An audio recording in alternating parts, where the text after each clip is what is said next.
My name is Rahul. So I'm representing Comviva as a part of the mobile wallet solution that we offer. The name of the product is Movie. I want to start the presentation, so I will try to focus more on the concept and talk less about the product per se. I want to start this presentation by introducing you to Hari. Now Hari is a 42-year-old guy who lives in Dharavi, works in one of the petrol pumps at Chembur. He has his family back in Allahabad. Now the only exposure he has to financial services is actually nothing. He doesn't have a bank account, but he does have a mobile exposure. So what he has is a mobile phone for which he does a 100 rupee recharge every month. He does have financial needs. So what he needs is basically he does send money back home, on a regular basis to his family who lives in Allahabad. So what options does he have today? So he either sends it through a friend or he uses a money order option. Now there are some inherent risks involved in using some of these options. One is a delay aspect of it. So whether you're sending it through a friend or a money order, there might be delay in terms of getting the money to the person in Allahabad instantly. Of course, you have issues related to safety if you're sending it through a person. When it comes to money order, the charges are quite high. So you're talking about at least approximately 5% of the transaction amount being charged for sending money. And also it involves going long distances sometimes to reach a post office or a bank to send this money to your relatives.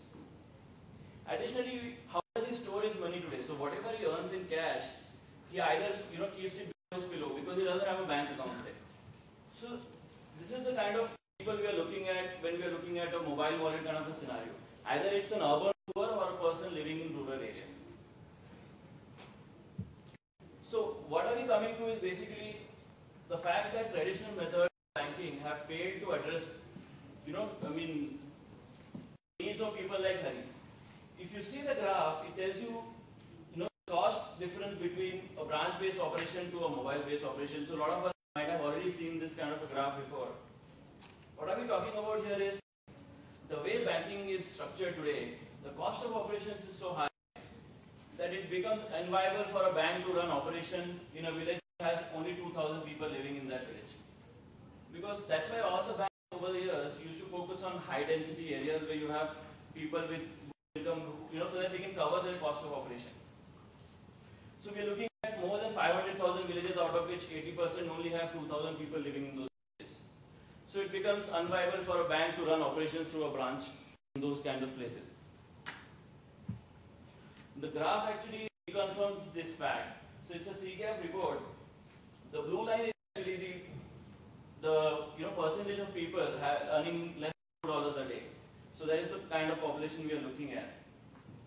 And the yellow line is basically the number of deposit accounts per 100 adults. So you can see the disparity in some of the emerging economies that people actually do not have access to deposit accounts, and there is a large population of people who earn less than $2 a day. So there comes the need for a mobile wallet kind of a solution where the biggest impact is going to be the unbanked segment. So if you categorize the customers in 3 segments, whether banked, underbanked and unbanked, the huge impact of mobile wallet is going to be on the lower segment of the population. And the good part is a lot of them do have access to mobile phones today. So they have mobile phones, but they don't have access to the financial services. So how does a mobile wallet help Hari solve his problem? So we looked at the issues of sending money back home and how does mobile wallet help him. So he does go to an operator outlet every day, not every day, but whenever he goes to do a recharge. So he can go to the same outlet and do a registration for a mobile wallet account. And the next time he goes there, he can actually request for 500 rupee or 100 rupees. So this can be small amounts as well to transfer to his relative in Allahabad. Now what the agent does is, the agent on behalf of the customer initiates the transfer, and it's an instant transfer. So the transfer happens and the recipient in Allahabad can actually visit one of the outlets of the operator in Allahabad and collect the cash. So the reason this model is would be so successful and over the years is because even the largest bank in this country would have close to 100,000 branches. And if you take any of the major operators like Airtel and Vodafone, they would have millions of operator outlets. across the country. So you see a 10-time difference in terms of the reach that you can achieve by doing this through the operator's infrastructure. So if you compare the traditional model to the mobile wallet model, how does different things compare?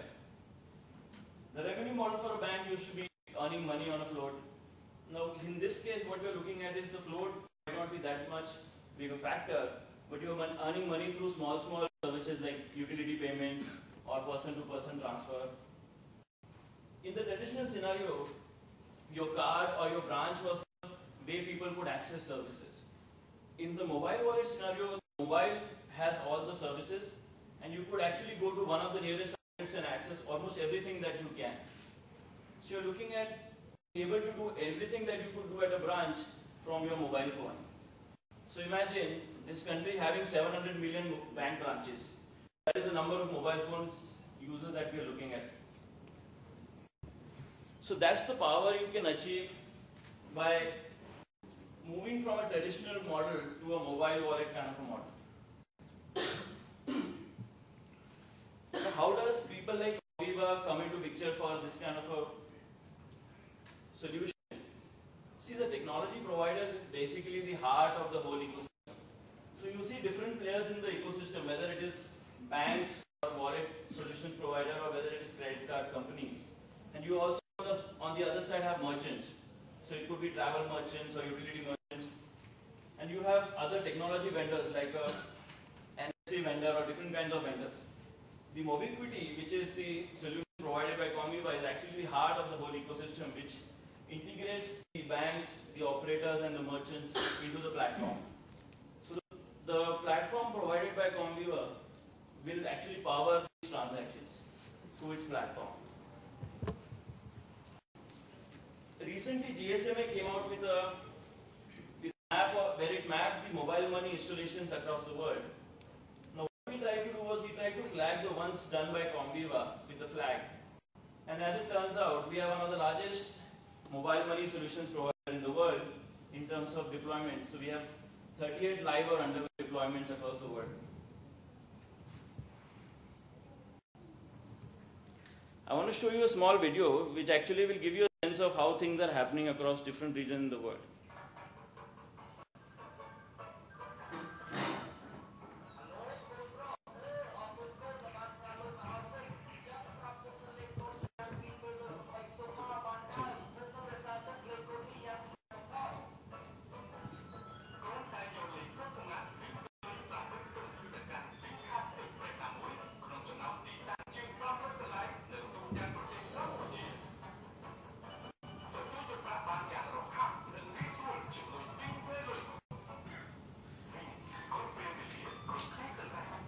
What just happened in the video is the guy got a call from his relative. He was in his farm doing his work. He got a code on his phone, so which he actually took the sand and he wrote it on the cow. He could go with the cow to a nearest outlet and show the code and collect money which was sent to him from his relative. So this is how. So this is a real life actually. So we have done this in Cambodia, where we have more than 100,000 customers who are using this service on a regular basis to transfer money domestically, whether to a person who is registered or a not registered customer in the system. If you have the time, I want to show you a small demo. So just as we speak, we are actually working with one of the operators in this country to enable transfer for people from UP who live in Dharavi and so that they can transfer money to their relatives in Allahabad.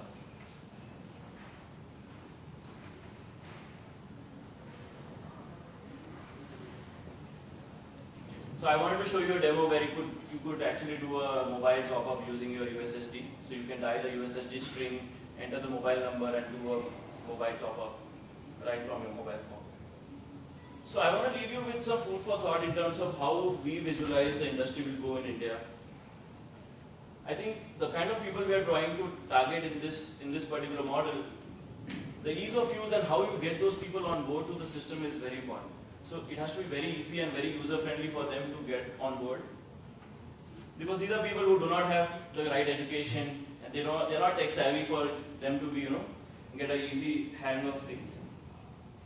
Also, we are saying the unbanked people who have mobile phones will be the early adopters of mobile wallet because they are driven more by the need of it. Because they see the value that they get out of this whole system. Because the other people, other side of the society, they do have other channels of accessing internet banking and all the other kinds of channels. The regulatory openness is again a very important factor. So we have seen in the last 1.5 years, Indian regulatory authorities have actually opened up to mobile wallet more and more over the years. And the Wing example which I told you, the regulatory environment is so good in that country, so we are talking about Cambodia here, that it allows people to actually use this service very freely. And the regulatory restrictions are very minimal. And the last actually thought is, as I showed you the ecosystem, there are different players in that ecosystem. So whether it's bank or mobile operators or merchants. So it's going to be a very essential aspect that all of these people come together and work together in the ecosystem instead of trying to compete and not being able to actually give the value which the platform can to the end customer. So that's my presentation. I'm open to questions. You started off saying in the beginning of the presentation that you speak much about the product. Can you just throw some more light about the product? Okay, what sure. You talked about is the concept, right? Sure. In terms of how the whole thing works. Sure. But can you just speak a few things about the product? So Mobiquity is the mobile financial services platform developed by Comviva over the last 4 or 5 years.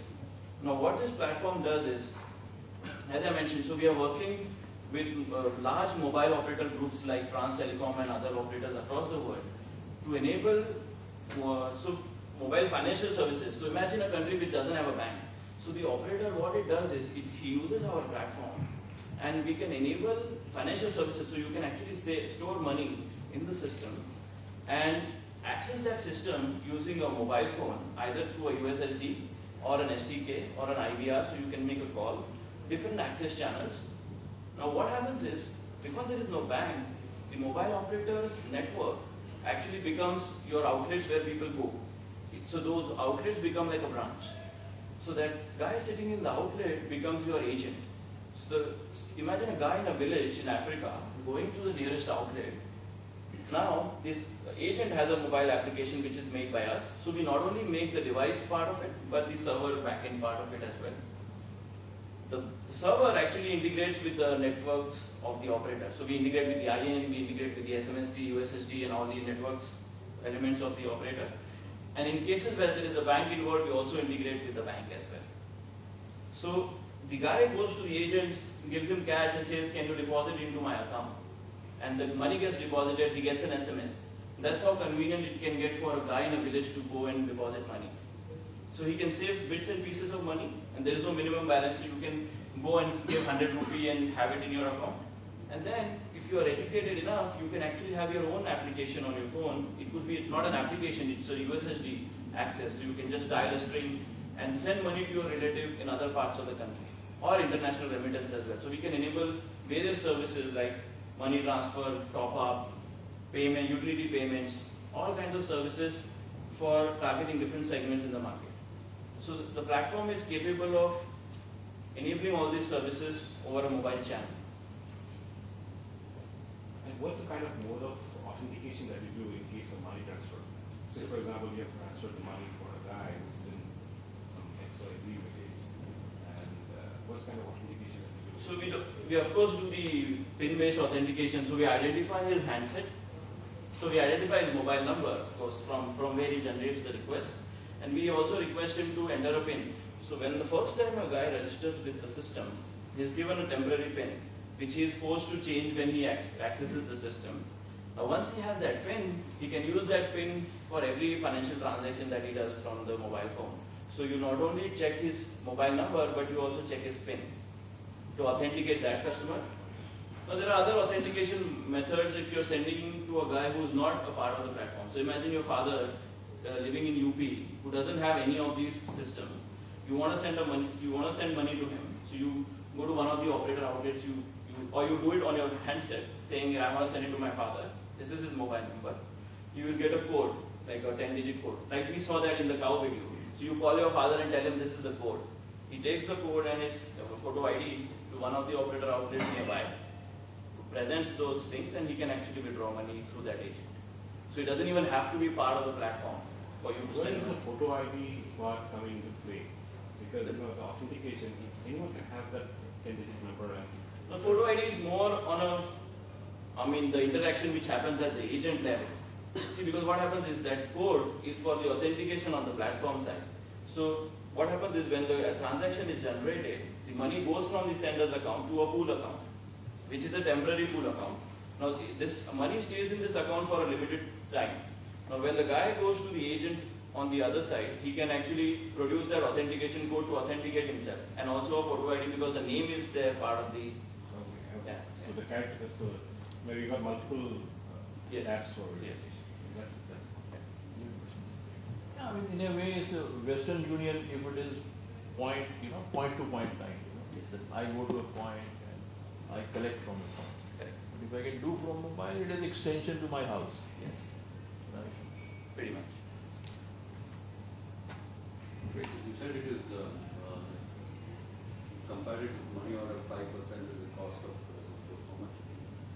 So different actually, so the charging methods have been different. We have observed like in Africa it goes to around 1 or 2%.